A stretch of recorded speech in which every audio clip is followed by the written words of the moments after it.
Hello everyone, welcome back to another video here. We're going to be reviewing First Berserker Khazan here. A couple of things as we get straight into this video here. This is going to include spoilers, but it's going to include it at the second half, basically. So we're going to talk about the spoiler-free review first, then spoilers later. In this video, however, you will not be seeing a single boss you will not be seeing any of the bosses past like even Act 2. Yeah, I believe past Act 2. I don't think you will not be seeing any bosses, so you will not be seeing the last half of the bosses. You just won't. I decided to, if you just want to hear the review without seeing those bosses, I think this is the perfect place for you. Now, first and foremost, let's talk about some things here. Um, is it platinum worthy? My answer is depends. My answer is depends. It's definitely not a hard yes. For me personally, it is a big fat no. In my opinion, I think this is one of the worst balanced games in recent time. Outside, it's Lords of the Fallen bad. Like Lords of the Fallen upon release bad. Um, Now here's something I will say. There are positives, there are negatives. I'm going to try and interweave the two, but it is quite difficult to really have that many positives with this game. I will say though, if you really enjoyed the game, I completely understand, and I would like you to hear me out here on both, because I can throw a toss out for both arguments. Now let's talk about gameplay. Gameplay is pretty solid. Could it be better? Yes. I'm looking at the stamina bar. Sekiro you don't really have to worry about stamina. Stellar Blade, you don't have to worry about stamina. Near Automata, you don't. Lies of P, I believe, has a different system, or I don't remember if that has stamina or not.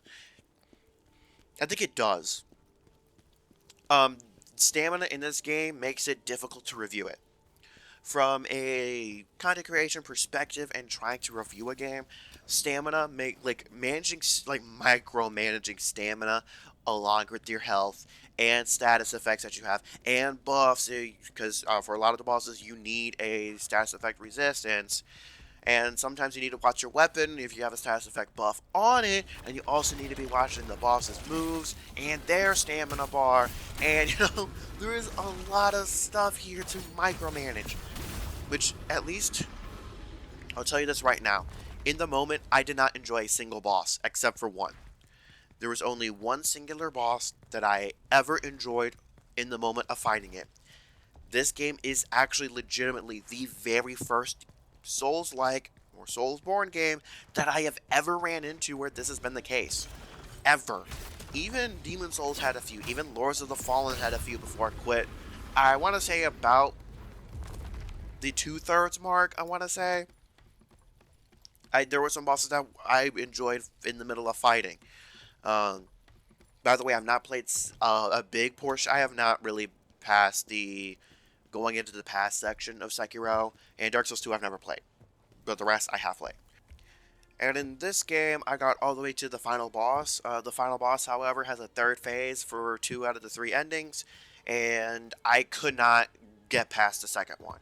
And especially because I accidentally screwed up the last dialogue option, I was completely locked out of getting the true ending, even though I went out of my way to. I have completed all the side missions. The side missions are basically required; they're not optional. And there's some other, and I found every single the 15 golden collection items too. So it was a little bit of a disappoint. I was kind of disappointed, anyways. Now, for other context, I started this game on normal. The demo version, I did it on normal, and then I ended up swapping to easy, um, at the right at the spider boss. Yes, at the spider boss. There is a spider boss in this game. It's not really much of a spoiler. The half the bosses have almost nothing to do with the story as a whole. Uh, in my personal opinion, half of the boss list could have gotten removed, and the story would not have changed. Um, but there is an arachnophobia mode in this game, because there are spiders all over the place. After you see them for the first time, they are spread throughout the rest of the game. I feel okay. We'll get into bosses later, but So yeah, there is arachnophobia mode. It just turns them into rocks, basically. Um, so there's that. A little bit of a side note here, I did run with a spear. Even on like easy mode, I'm not completely sure if it's because I transferred my save file over from a demo, but there was basically negligent difference between normal and easy mode for me personally. I couldn't really tell the difference. My save was extremely buggy when it came to collection items. Collection items were all in like, they were in the right spot, but they weren't named properly. And apparently that issue comes from whenever you whenever you start your save from a demo. So I actually do think you should start from scratch. Maybe it's a little bit different, but the bosses I don't know if it's weird or we're a little bit of a weird situation, but for me, my playthrough was extremely bugged. So do keep that in mind. And by the time they patched the areas that were extremely toxic later on in the game, I had already passed them. And the final two missions are the worst in the entire game. Those two are the worst. The final one because it is obscenely long. It is double the length of the average mission. And I am not joking. And the previous one, if you have played Dark Souls 1 and the Anor Londo Rafters, like when you're up on the ceiling, imagine that but way worse. And a little bit longer. So, yeah. But on another note, onto music. Music was negligible. It wasn't bad, but it also wasn't necessarily fantastic either. Again, there is a boss that I'll get to later in the spoiler section that I really did enjoy, but outside of that, nothing noteworthy here. It's kind of a unique situation because usually, like, I'm a music guy. I noticed the music throughout, and this one, none of the music stood out. It was kind of hard to focus on what the boss's visuals or the music was because of everything. Lights, like, no spoiler, like a non-spoiler review of the story. Story was pretty good. Story was pretty good. NPCs, you do not have a single impact on the general world. You do not have any impact on the world. You do not have any impact on NPCs. It is strictly linear from front to back. The problem with this is Souls games are kind of known for you having an impact on the world, and for me, Khazan, I felt like I had completely no impact on the world, and everything was just happening with or without me. In particular with NPCs. NPCs in particular, we'll get to in the spoiler section. A few last notes before I do transfer over to spoiler territory is the bonfire system and the hub is trash. It is the worst that I have seen in a very, very long time. You cannot travel to the same bonfire. I'm going to call them bonfires because I don't really care. But you cannot travel between bonfires in the same mission. You cannot do that. You have to travel back to the hub world, which is called the crevice. You have to travel that, touch the stone, like in Demon Souls, and do that whole shit again. Every time you want to transfer to another bonfire in the same mission, you also have to do this to go to other missions. Also, the hub world is split in half. It'll make sense when you do it, when you get there. But, oh my goodness, it is way too large, and it is exceedingly empty. A little bit of another note. You do not unlock most of the systems in the game until you're a little over halfway through the game. That's a little ridiculous. That doesn't really give you necessarily enough time to be super familiar with the systems. However, this game is obscenely long. I would say your first playthrough is probably going to be 30 hours, which is the longest I have ever had my first playthrough be. Even Stellar Blade with getting all outfits, including locating the cans, doing all side quests and whatnot, it takes me about 20 hours. About 20 hours. And if y'all want to notice, in my New Game Plus hard mode playthrough, getting all the outfits and whatnot, that series was only 10 episodes, and that was from start to finish. I didn't do as much of the side quests, but it was pretty comprehensive. You know, I went out of my way to do stuff, so I feel like Stellar Blade is kind of the perfect length for a game. Khazan is too long. Khazan is too long, especially if I want to go for the platinum. However, on that note, though, that's going to be the end of my spoiler-free review. If I were to give it a score, I would say a 4 out of a 10. If I were to rank it with the rest of the Souls likes, I would say it's better than Lords of the Fallen, but worse than Nier, Lies of P, and Stellar Blade. And if I were to chuck it into an actual Sourceborne ranking, I would say it would be worse than Demon Souls. Because Demon Souls I was willing to play again up until a certain point, but this game I did not necessarily regret my purchase. But if I could have avoided not buying it in the first place, I would not have bought it, or I would have bought it on PC. So I could just mod it to be way better balanced than what it was later on. Um, so yeah, if I were you, I would recommend getting this game on PC. Don't get it on PS5. Don't get it on console. I would suggest getting this game on PC. And being perfectly honest, if something is not a console exclusive at this point, with the way games are releasing, looking at Bleach Rebirth of Souls as well, and how shit that looks on PS5, I do recommend you start getting these games on PC. Because modders will at least help balance the game better than the devs do. Um, or at least it'll take a little bit of time. As on that note, it is time for me to talk spoilers. Now, keep in mind, I'm going to progress through spoiler territory. So I'm not necessarily going to talk about the endings per se yet. As far as bosses go, I'm going to be dropping names. If you do not know the name of the boss, you're not there yet. Um, Now, a few bosses kind of stood out to me. Viper, I thought was pretty good. Way to your experience with Viper and like with your experience with the Viper and Blade Phantom and all those bosses are going to be the exact same throughout the entire game. There's no super easy bosses. They're all about the same difficulty. And that's a little bit of a problem. Because at least like in Stellar Blade, there are some bosses that are a little bit easier than others. And I would personally say the game sort of escalates in difficulty, especially at the end. But I will say the game has a decently steady increase in difficulty until you get to the end. However, I would say for Khazan, there is no increase in difficulty because all of the bosses are just hard. All of the bosses are hard, without much exception. They kind of have a false sense of increasing in difficulty by giving a lot of bosses status effects to deal to you. And I would say the problem with this is the status effects do way more damage to you than they do to the boss itself. That is something that I noticed, especially with Burn, is that it does way more damage to you than it does to the boss. And to me, that feels extremely poorly balanced, considering like Elden Ring handles status effects pretty well. Um, as far as well, the status effects does do a lot to you, but it does a lot to the bosses as well. So it is like equal lefts, equal rights, and Kazan doesn't really do that, which sucks because I will say the buffs that you can apply to your weapon as far as elements go don't feel super impactful. They don't feel super impactful in my opinion. They just don't.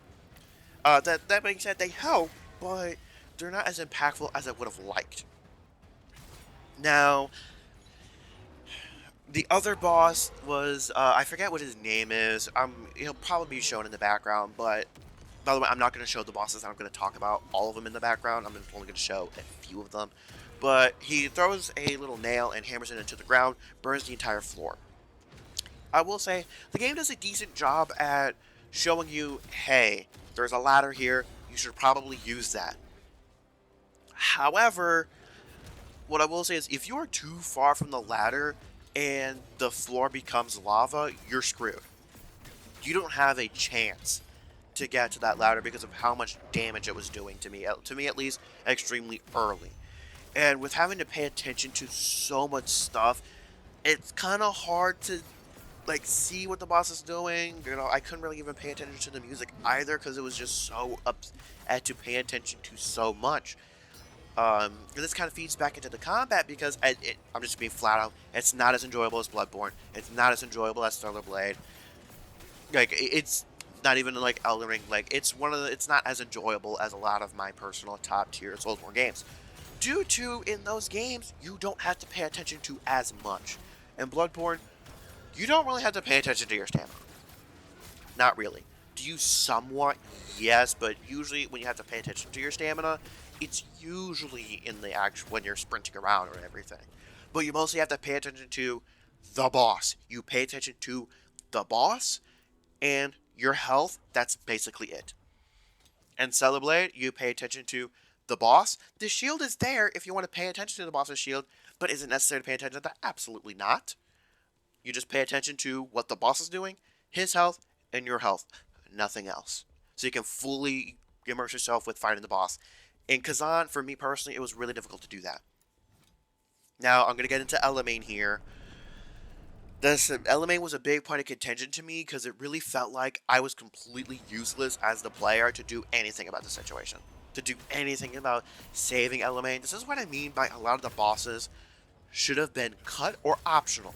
I feel like Elamane should have been an optional boss to where, because they pretend like you have some sort of impact by giving you 2 dialogue options, but those dialogue options don't mean jack shit in this game.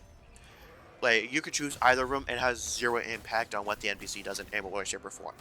Unlike, oh, I don't know, Elden Ring, Dark Souls 1, Dark Souls 3, Bloodborne. If we want to go further back, we can with Demon Souls. But your decisions on how you interacted with the NPC mattered. They mattered. And in this game, they don't. Outside of the final boss, but we'll get there when we get there. And Elamane's boss fight was really bad as well. A massive issue that I had is enemies with shields. Enemies that have shields are way too broken in this game. They take about the same amount of stamina damage, if not less, when they have their shield up versus when they don't. It seems like. And it's a little bit ridiculous because they should take a lot of stamina damage. This is how it's been in Soulsborne games for an extremely long period of time. Stellar Blade is a little bit of a different situation, but Stellar Blade, that enemy is exceedingly rare, and that enemy sort of attacks with the shield and you can maneuver around it. But in this game, you cannot really, it's not as easy to maneuver around a shield as it should be, because the enemy's super quick as well. And the massive issue I found is with Spear and Shield Elite specifically, they kept regenning health. And to me, that was a major problem, and that's why I just kept, by the time I reached that point, I just started running through the level. Could not care less. I was not going to deal with it. Until that point, I had been fighting every single enemy, finding all the little side paths. I was in it. I was trudging through it, making sure to find things, like get the whole thing. But then there just came a point with certain areas where I just said, fuck it, I'm running. And that was, shields were a decent chunk of the reason. And Elamane is no exception. She has your shield up for way too often, and yeah, you can dodge around or whatever, and this game feels a lot worse when it tries to force you to play methodically. This game is a lot worse when it tries to have you play methodically instead of more aggressively. It feels extremely out of place.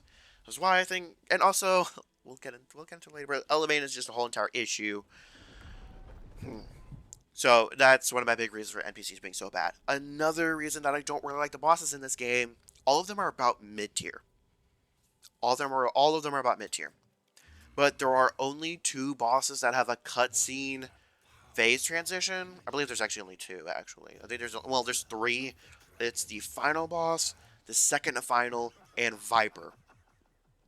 No other bosses has like an actual cutscene second phase transition. A lot of bosses do have a second phase, but there's no transformation, or cutscene. There is a different one named Scalper who has something, what I think is kind of interesting, but that would have been interesting, and the rest have been cutscenes. So that was a big point of contention for me, was that lack of boss cutscenes in the middle of it, which is something that is extremely infamous. And a lot of the second phases were extremely lackluster in terms of visuals and whatnot. Specifically, the second to final boss. Just, what the fuck? I'll get there. So, before I talk about levels being way, like a lot of them, some of them, especially the later ones, are way too long and arduous and painful. As far as other bosses go, the spider boss, or Racha, I think her name is, destroying the limbs is a great idea, fantastic idea. The boss's moveset changing just a little bit, or being like a little bit injured is great. However, you kind of nullify that when the boss can just heal it back to full health, basically that limb back to full health. It feels like, from a player perspective, it feels like, damn, I went through all that effort for fucking nothing. I should have just focused on the face and just brutal attacked her the entire time. That's how it feels. And yes, technically speaking, you can knock her off the wall. However, you have to have enough javelins to do that. And something I will say, for how many skills rely on spirit gauge, there needs to be increased sources to gain spirit charge naturally without having to hardcore build into it. Because I really felt like I could only use one or two skills, even at the end of the game. I could only use, because I used Phantom Heatwave, because I used Spear the entire time. But I felt like I couldn't really justify using any more than that because, like, it takes up charges. So Spear is another system where where you also have to fucking manage, which is like what I'm saying. There's a ridiculous amount of shit you have to manage. It's a ridiculous shit you have to manage, and so Aratra, in my opinion, should not be able to heal. I think if you do not destroy a limb, I do think Aratra should be able to heal. Because it has all of its legs, it can climb up, but once it removes one of its legs, it cannot heal. It makes the fight a little bit easier if you target it, and it kind of feels like a really, really solid, kind of, sort of, puzzle boss-ish. And now I'm going to get into way later endgame stuff. So there is a boss that's like a dark elf or whatever. I thought our boss fight was fine. Um, it was another instance where it was a second phase with no sort of flair to it. But she becomes an NPC, which is kind of cool. Does that NPC ever do anything? No. Also, NPCs only ever appear at the start of the level, nowhere else, even when they say they're going to be with you throughout the level. They just stay there at the beginning. Also, they do not help you with bosses. I felt like the biggest wasted opportunity was not having NPCs available for the boss fight over the Spirit of Advocacy. Which I would really hope for. It's just so many things in this game. We'll get into my final thoughts in a second. But speaking of the final couple of areas, the music chick I thought had a great build-up. She is actually the only boss that has proper build-up. I'll say even the final one. She's the only boss, in my opinion, that has a good build-up throughout the mission itself. She's a little bit present, and however, her boss fight was absolute dog shit. And then you get into Reese, Hismar's first. Hismar is the only boss that I liked, ironically, and I don't think it's anywhere close to Mid-Year or any of the Elden Ring Dragon boss fights. But considering his size, I was expecting the boss fight to be worse than what it was, but I thought it was pretty good. You can break the horns on his jaw. I wish they would have been a little bit less. I wish they would have been a little more brittle. Because a lot of the times I wasn't able to break a single one of the horns until like halfway through second phase. And while targeting it, by the way. Also, I will say, a lot of its moves leaves its right horn open, and I feel like there's not enough opportunity to get the left one. Just my personal opinion, slight nitpicks, but that was a really fun fight. He really could have used an explosive second phase, like visually speaking, and maybe like a cutscene too. Really could have used it, but wasted opportunity. And then Reese's area is really bad. I felt like it ruined a lot of the emotional stuff going on with Reese. I say Reese had a decent amount of build-up, but it was before the mission started, like the mission properly started, and it was right before the boss fight. Nothing really that much in between. I feel like the area should have had way less enemies to kind of really let you... Also, certain areas of the level should have just gotten completely removed. It's way too big. But I feel like having a little bit less enemies lets you take in the atmosphere a little bit more. Let you take in the atmosphere. And then afterwards, you go to, you fight Reese, Reese has a decent second phase, but her first phase has a little bit too much going on. I wish certain moves were saved for second phase and not shown in the first. Personal opinion. And then the final boss, Ozma. The Chaos thing is way too busted. Even with Chaos Resistance, I found myself getting Chaos way, like, super often. Even by Brink Garden. Something I forgot to mention. There is the water boss. I think her name is Traka. Traka, I believe is her name. There is a lot of her attacks you can't Brink Guard through without taking damage, which is a little bit ridiculous. And sometimes she spams them so often that Brink dodging is not necessarily a super viable option either. There are a lot of bosses that are like, okay, they're like Aldrich Saint of the Deep, where you have to stay right on them, or else you're pretty much dead. And in Traka's situation, she kept trying to float away from me, which was a little bit frustrating. Now, I'm not really going to discuss Ozma, the final boss, but I don't really like the dialogue option from Defrona. I would have rather the Phantom have had some input or something like that. But whatever, because I accidentally clicked the wrong option. It fucked me over, and I just lost motivation to try to beat Ozma. Especially his first and second phase have way too much going with them, considering that there's a whole ass third phase to fight. Whole ass fucking third phase, and I don't really know what the third phase is like. But yeah.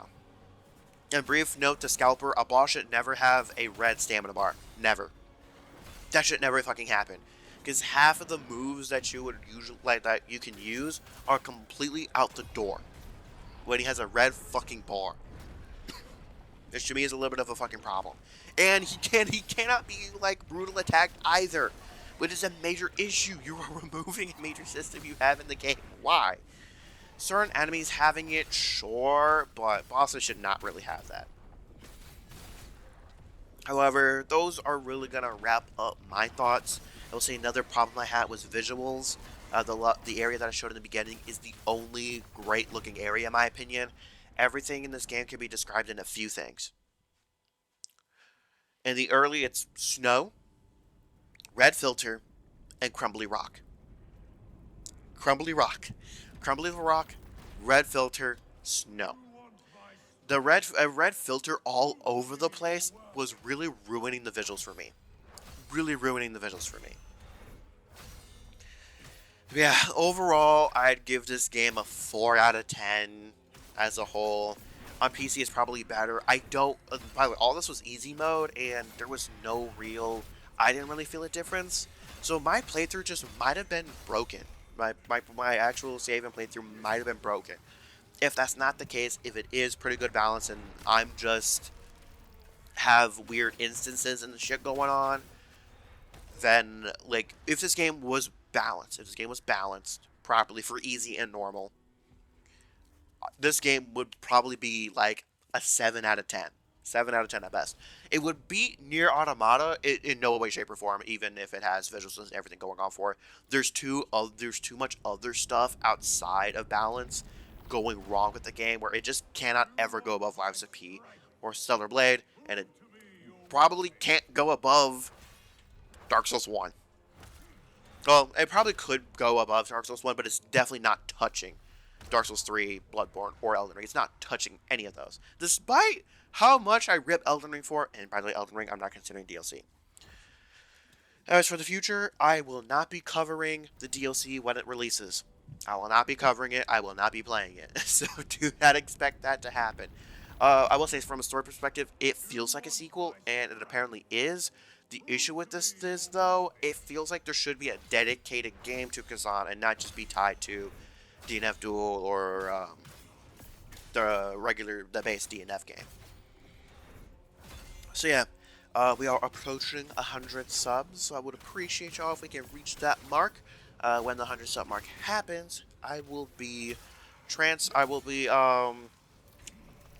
I'll be putting out a video, and there will be some changes in news as there will be some major changes to the channel. At that point, there will be an announcement for October Spooky Month, because yes, I have a plan already, and I will have a plan for like streams as far as what's going to be happening in the streams that I do. I'm thinking about changing how that works. And also major collab changes as far as, so if you're interested in doing a collab, that's going to be a very important video for you. And if you're a viewer, that's going to be a very important thing on the channel. I've only done collab with Breakfast, but I might expand the horizon. However, here's how I'll put it. You're gonna have to step into my domain for that. Because stepping outside of it is a little uncomfortable, especially for on this channel. However, on that note though, thanks for tuning in. I'll have a special surprise for you next week. On that note, I will catch y'all on the flip side.